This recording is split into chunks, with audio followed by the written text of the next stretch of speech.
Sebuah video memperlihatkan 4 orang berdiri di atas batu dan tak bisa berkutik. Mereka terjebak di tengah-tengah sungai karena arus yang begitu deras. Mereka pun terlihat kedinginan dan hanya bisa melihat dari kejauhan. Video tersebut pun viral di media sosial. Salah satunya diunggah oleh akun Instagram @kabaraceh Senin 8 November 2021. Dari keterangan diketahui bahwa kejadian tersebut berada di objek wisata permandian Gunung Pandan, Kecamatan Tenggulun, Kabupaten Aceh Tamiang. Dari arus sungai yang deras, ternyata sedang terjadi banjir bandang. Akibatnya, banyak wisatawan yang terjebak di permandian tersebut.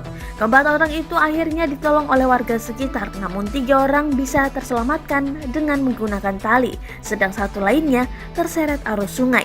Hingga saat ini korban belum ditemukan. Terjebak banjir, Lek. Pening orang itu mau turun kemana? Banyak guys, banyak. Banjir, Lek. Gunung Pandan, Lek.